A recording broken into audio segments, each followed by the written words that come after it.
July 27th, 1945. Over the rooftops of Nagaoka, a single piece of paper, a promise of fire. It fluttered down from the belly of a B-29 superfortress, one of millions scattered across the Japanese archipelago in the final desperate summer of the war. On one side, a terrifying photograph showed a formation of American bombers, unleashing a torrent of incendiaries over a city already engulfed in flames. On the other, a message, a simple, horrifying message. It listed Nagaoka and 10 other cities as the next targets for annihilation. It told the Japanese people to flee, to save their own lives. They called them the Leaflets, a whisper of a name for a whisper of a campaign that officially did not exist in the grand narrative of strategic bombing. The official directive was filed under Psychological Warfare Branch, AFPAC. The folder was codenamed Paper Bullets. The report stated the objective was to minimize civilian casualties and undermine the authority of the Japanese militarist leadership. Nobody believed it, but the evidence was overwhelming. The planes went up, the papers came down, and then came the fire. Always the fire. The logic was insane, a paradox written on rice paper and dropped from 30,000 feet.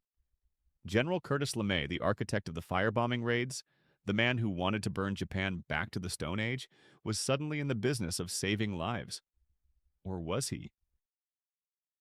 Rumors swirled in the humid briefing rooms on Guam and Tinian.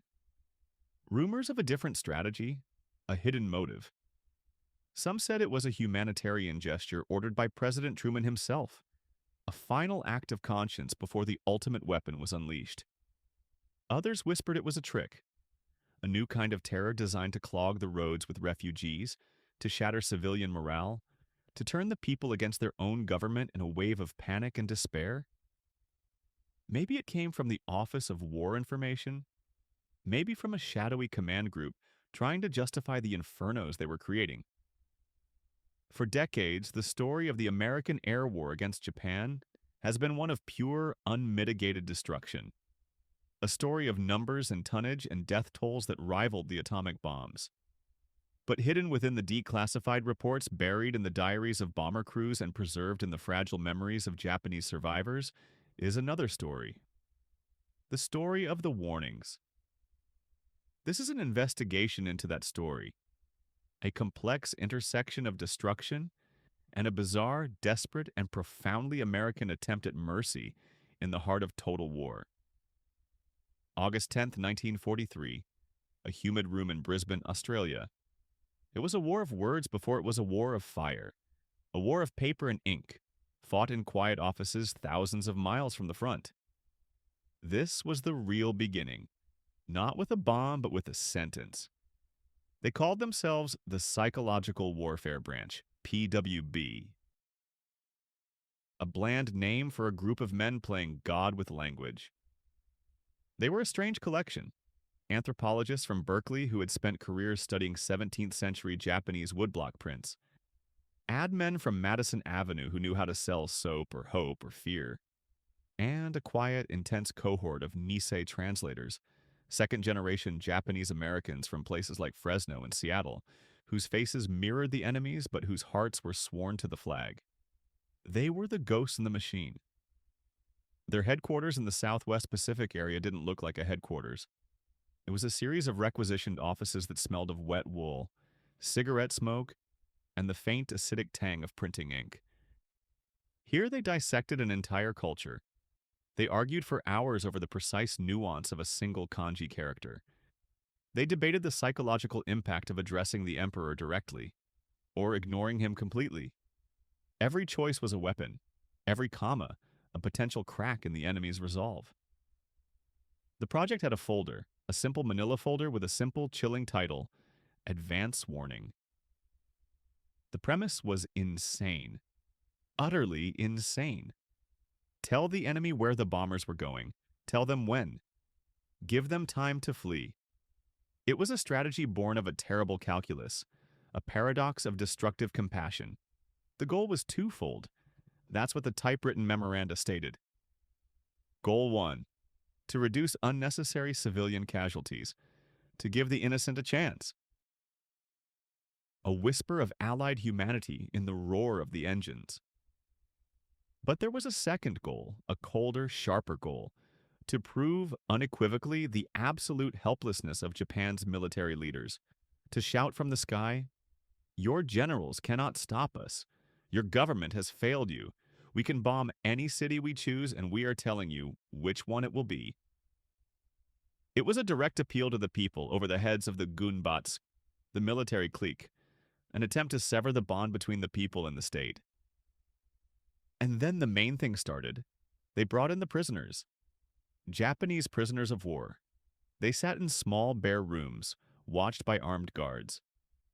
Men with haunted eyes and hollow cheeks. They were the focus group, the ultimate Japan specialists. Men like Lieutenant Commander Tadashi Maeda, captured after his destroyer went down in the Coral Sea. Men like him were shown drafts, mock-ups of the leaflets. They were asked for their input. This phrase is too arrogant, one might say, pointing a thin finger. It will only make them defiant. The tone here is wrong. It sounds like a barbarian's threat, not a warning from a civilized power. They corrected grammar. They suggested more polite, more formal language to show respect for the populace. They advised on which cities would be most susceptible to panic, which symbols would resonate with the common man, the fisherman, the shopkeeper, the farmer. They were traitors, they were saviors, they were ghosts too. Their contributions were vital. Their names were never recorded. The numbers were staggering. A goal was set, then revised again. The final number settled on was over 500 million. 500 million leaflets. Enough to paper the entire road from Tokyo to Osaka. 500 million pieces of paper, each a tiny seed of doubt. They had catalogs, numbers, a cold, bureaucratic system for a campaign of mass persuasion. Leaflet 150J1. It became infamous. A simple sheet of low-grade paper. On one side, a photograph of a fleet of B-29 superfortresses, silver predators against a dark sky. On the other, the text. It was stark. It was direct. Read this carefully, as it may save your life, or the life of a relative or friend. It listed the cities: Toyama, Nagaoka, Ichinomiya, Tsu, Ujiyamada, Ogaki. A litany of death. A timetable for destruction. We cannot promise that only these cities will be among those attacked, the text warned, but at least one of them will be, so heed this warning and evacuate these cities immediately. There was a deadline. 72 hours. A clock was ticking, printed on 1 million pieces of paper falling from the sky. The message was always the same. Refined, polished, and perfected by the PWB, by the admin, by the professors, by the nameless prisoners. We are not your enemy. The militarists who started this war are your enemy. They have lied to you. They have brought ruin upon Japan. They are helpless to stop our bombs, just as they are helpless to feed your families. Surrender. End the war. Save your nation. Inside the Brisbane office, an artist, a young corporal named Miller who used to sketch layouts for Sears catalogs, drew a B-29, not as a weapon of war, but as a great silver bird releasing a cascade of white paper over a stylized Japanese cityscape. Another sketch showed the office itself. The translators leaning over dictionaries, the artists at their drafting tables, the air thick with smoke and concentration. They were assembly line workers in a factory of fear. A factory of hope. The first pallets were ready by late 1944. Stacks and stacks of paper, bundled and tied. Each bundle a payload of psychological dynamite. Each leaflet a promise of fire.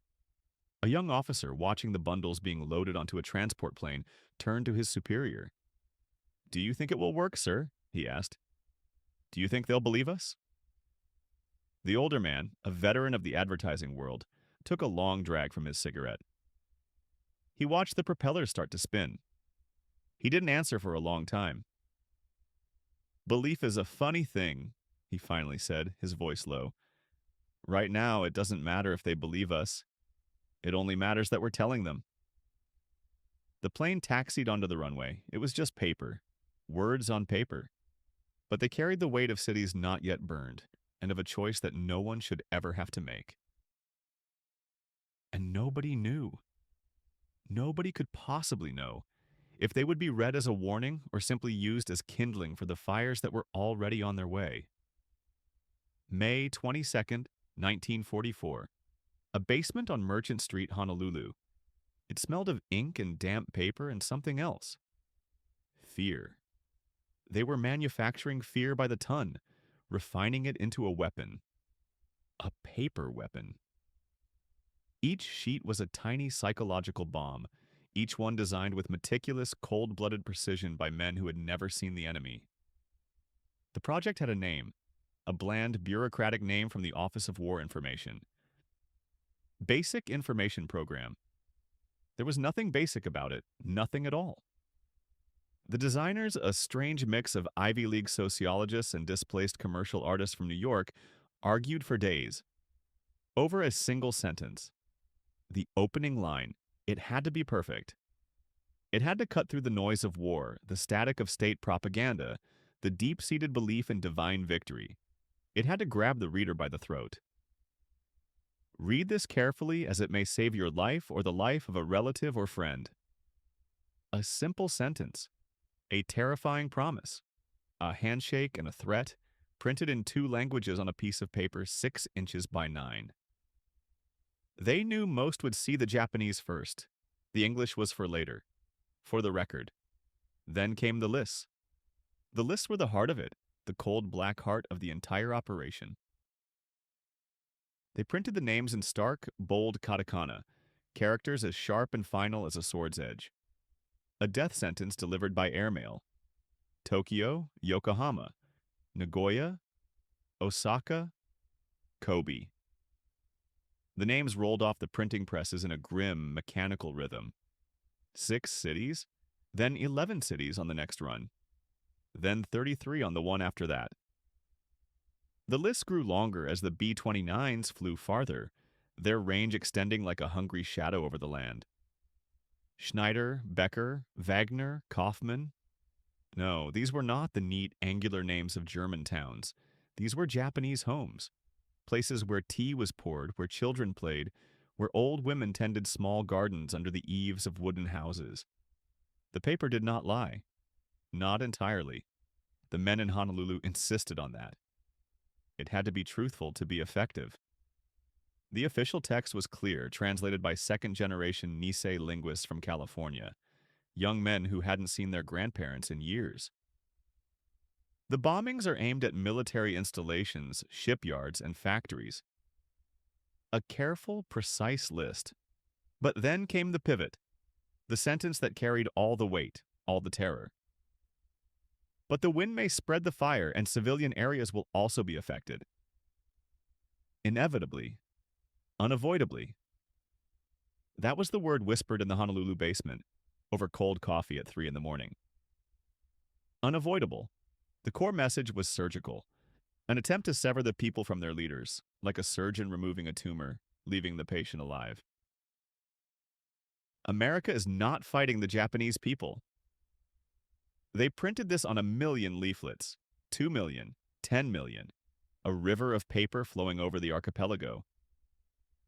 America is fighting the militarist clique that has prolonged this useless war. The Gumbatsu.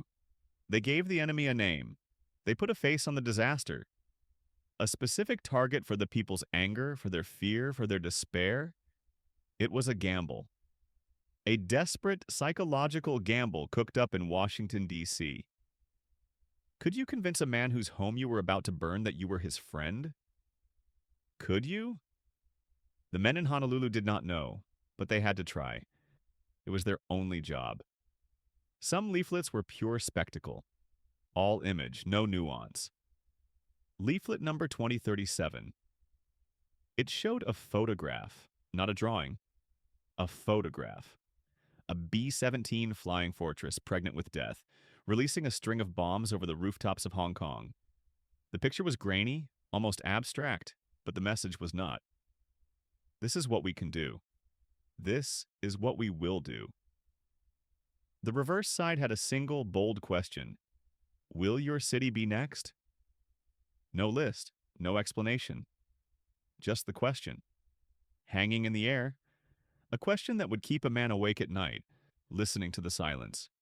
Then there were the cerebral ones, the maps, a leaflet rumored to be designed by a former Yale history professor, a man who saw the war as a series of logical, inescapable conclusions. It showed the Japanese islands, a tiny, isolated fortress colored in black. And all around, the arrows. Thick red arrows pushing in from all sides, from the Marianas, from the Philippines, from Okinawa. Each arrow a new American victory, each arrow a severed artery. The leaflet described the strategic situation in blunt, simple Japanese. Your supply lines are cut. Your navy is at the bottom of the sea. Your armies in China are starving. Continued resistance is futile. It was not a threat. It was a diagnosis. A terminal diagnosis printed on a 6 by 9-inch piece of paper. And then came the face. President Harry Truman's face. They put his picture on a leaflet in late July of 1945. A stern, bespectacled man from Missouri, now the most powerful man on Earth, staring out from a piece of paper that had just fallen from 10,000 feet. It was a strange, almost surreal choice. A foreign ghost appearing in the sky. Below his photograph, a message, a clarification. They were obsessed with clarification, with explaining the term unconditional surrender. What did it mean? They tried to spell it out for a fisherman in Nagasaki, for a clerk in Tokyo. Unconditional surrender does not mean the extermination or enslavement of the Japanese people. They had to repeat that. They had to make it a chorus. It means the end of the military leadership. It means the return of your sons and fathers. It means a new Japan, peaceful and free. Words, just words. But words were all they had. Words and the bombers that carried them. You can almost picture it. A cramped, sweltering office on the newly captured island of Saipan after the main operations moved from the relative comfort of Honolulu. The air is thick with humidity, the smell of diesel from the generators, and the bitter aroma of endless caffeine. An artist, maybe a 25-year-old corporal named Miller, who used to draw advertisements for ladies' hats on Fifth Avenue, hunches over a light table. His name is lost, a ghost in the machine. He is sketching the final proof for Leaflet 21 Oswalex. The front, bold, urgent Japanese characters, stark against the cheap, off-white paper. Baodan no Yu, a rain of bombs. Below it, an illustration, his own handiwork, of a formation of B-29s, silver and menacing, their bomb bays gaping open like hungry mouths. The back, a list of 12 cities, a neat, orderly list, a checklist for destruction, Utsunomiya, Achinomiya, Tsu, Ogaki. He finishes the last character, wipes the sweat from his brow with the back of his hand, and sends it to the printers. A blueprint for fear, ready for mass production by the ton. And then you must picture the other side, the moment of reception. You must see it. A farmer in a field near Ogaki, his back aching from planting rice. A shopkeeper in Nishinomiya, sweeping the dust from his storefront. A family huddled in a flimsy wooden house in Hachioji, listening to the drone of a distant plane. The paper flutters down a single white leaf against a gray sky. An omen. The father picks it up. He can read. He understands every character. His children watch his face, not the paper. His face a canvas of emotions. Fear, of course. A deep, bone-chilling fear that turns the stomach to ice. But something else, too. A flicker of doubt in his eyes. A seed of defiance tightening his jaw. Or maybe determination. The paper says to flee. The radio, the government, the neighborhood association, they all say to stay. To fight with bamboo spears against men who fall from the sky? Who do you believe? The enemy who promises to kill you, or the leaders who promise you an honorable death? That was the question. The real question. The one the man from Fifth Avenue had helped to ask. They made millions of them, Billions of characters of ink. A blizzard of paper warnings. They were dropped on Tokyo, on Yokohama, on Nagasaki. They listed the cities. They showed the bombers. They gave the warnings. They thought they were preparing Japan for the inevitable end of a conventional war, a war of firebombs and blockades. But the men in the Honolulu basement, the artists in Saipan, they did not know everything. Nobody knew everything. There were whispers, rumors from another project, a bigger project hidden in the deserts of New Mexico, a project with a different kind of power, and for that power, a new kind of leaflet was being prepared. A final warning. It would not list 12 cities. It would not show a fleet of bombers. It would be different. Terribly different. March 9th, 1945. 18,000 feet above Tokyo. The bomb was not a bomb. It was a promise. A promise written on cheap paper, packed tight into a steel casing. Sergeant Frank Miller, the bombardier, toggled a switch. He did not feel the familiar, gut-wrenching lurch of a 500-pounder leaving the racks. Just a soft click, a whisper. Below him, the M129 leaflet bomb, designated the Special Bomb T3, split its seams in the screaming wind. And the snow began to fall. A snowstorm in March, a blizzard of paper. 100,000 pieces of paper from a single canister, tumbling through the darkness toward a sleeping city of millions. They were ghosts in the moonlight, twisting and dancing on currents of air no machine could predict. The mission planners in Saipan had charts, wind speed calculations, and atmospheric pressure readings. Graphs and numbers. They had everything but certainty.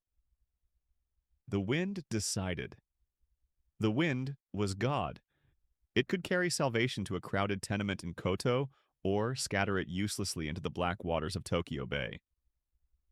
The wind decided who would get the warning and who would not.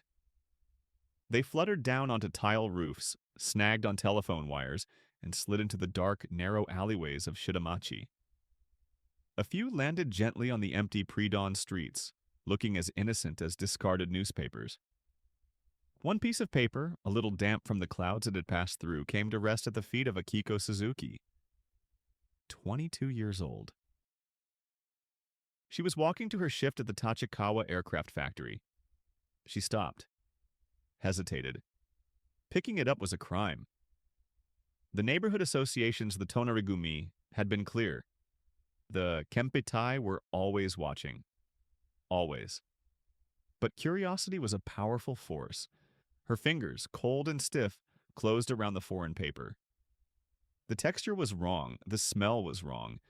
It did not smell like Japanese ink and wood pulp. It smelled of something else.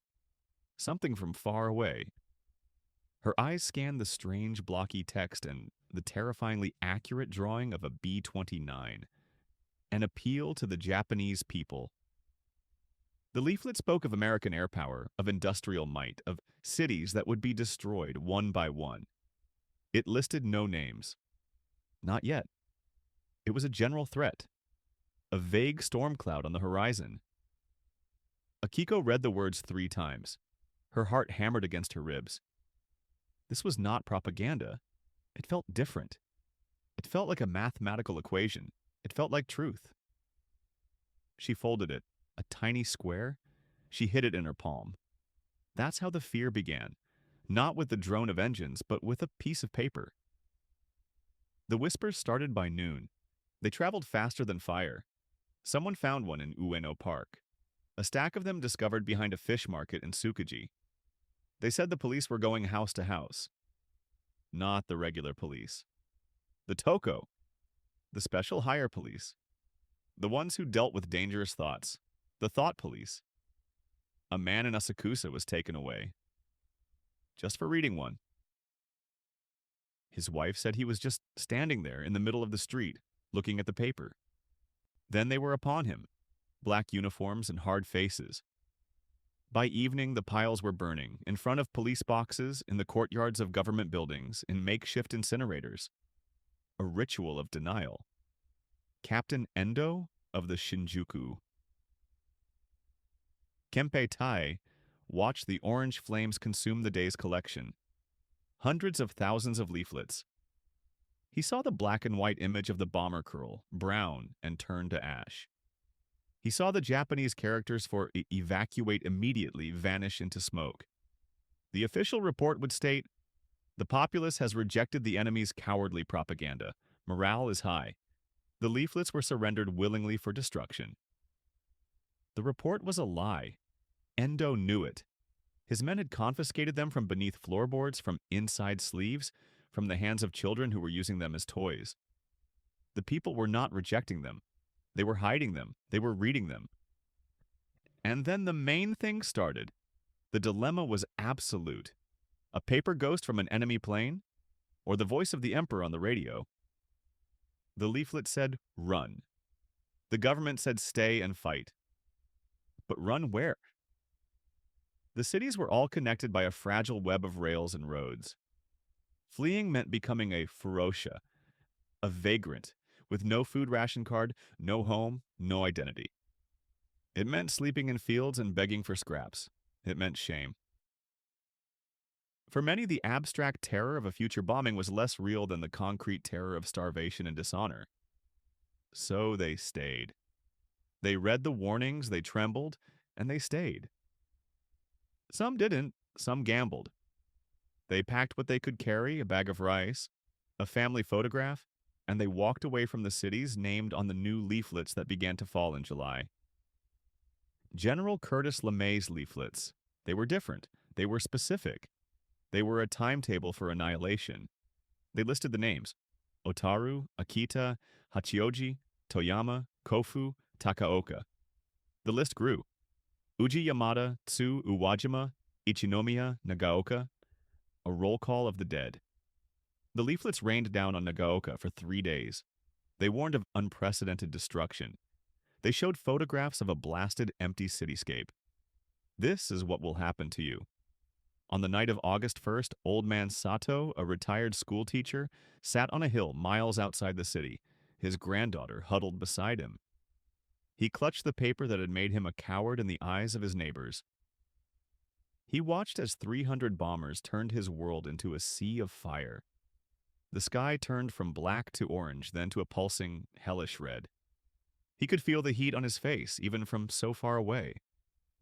He did not hear the screams, but he knew they were there. He had traded his honor for his granddaughter's life. He looked at the leaflet. Then he looked at the inferno. He had made the right choice. But for every Sato, there were 1,000 others. 100,000 in Tokyo alone, on that night in March. The leaflets had fallen. The warning had been given. But the scale of the fire, the speed of the wind-driven flames, it outran any attempt to flee. The warning was a candle in a hurricane. In the last week of the war, a Kempitai officer in Kobe stood over a brazier filled with burning paper. He was alone. He pulled a single leaflet from his tunic. It was one of LeMay's. It listed 12 cities targeted for destruction. He read the names again. His finger stopped on the 6th name. Nishinomiya, his parents' city, his sister's city. He had received a letter from her yesterday. They were safe. They were ignoring the American lies. He stood there for a long time, the paper trembling in his hand. The air was thick with the smell of ash. He dropped it into the flames. The bombers were already on their way. October 11th, 1948. The National Archives, Washington, D.C. A man in a gray suit, Dr. Alistair Finch, held a piece of paper to the light. It was thin, almost translucent. A ghost of a document. He believed it was a monument to mercy. A rare attempt to shield the innocent in a war that had forgotten innocence. He was wrong, or perhaps he was right. Nobody knew for sure. The file was called Project Panacea. A strange name. A cure for all ills. The project was anything but. It was a study, a post-mortem on the leaflet campaign. 200 pages of analysis, charts, and translated Japanese interviews. Finch read it 3 times. The report stated that the warnings had driven a wedge, a sliver of doubt between the people and their military leaders. It said the leaflets saved lives, maybe thousands, maybe tens of thousands. Finch underlined the word saved. He wrote humanitarianism in the margin. He believed in the good intentions of men, even men at war. But there was another file. Project Leverage. It sat in a different box on a different shelf. Robert Galloway, formerly of the Office of War Information, had written most of it. Galloway was not a man who believed in good intentions. He believed in results. His report used different words. Psychological degradation, morale collapse, induced panic. He saw the leaflets not as a shield, but as a weapon, a scalpel to carve fear into the heart of a nation, to make the cities bleed people before the bombs made them bleed fire. The leaflets, he argued, were a force multiplier for terror. They told people exactly what to fear. Then the B-29s delivered it. 2 reports, 2 truths. Finch saw a hand reaching out to help. Galloway saw a finger pointing at the condemned. The debate echoed in the quiet halls of post-war academia. It was a clean, intellectual war now, fought with footnotes and citations instead of firebombs. Some historians sided with Finch, a genuine, unprecedented gesture. A moral high ground established before the final terrible blows. Others sided with Galloway. A cynical ploy, they called it, a way to justify the inferno, to say, we warned you, to wash the blood from the hands before it was even spilled.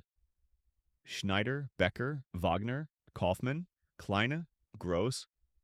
The names of the analysts who argued in memos, in backrooms, in whispered phone calls. Their opinions were now just ink on aging paper.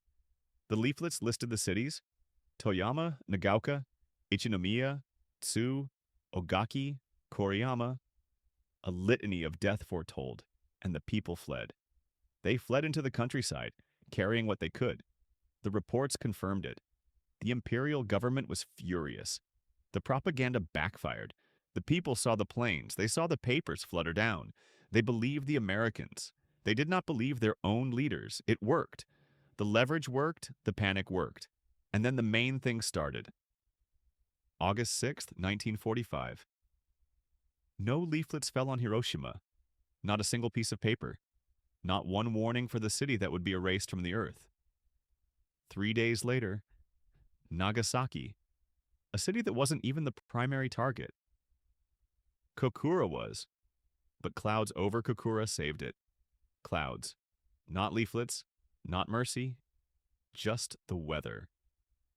The questions began to fester in the minds of men like Finch.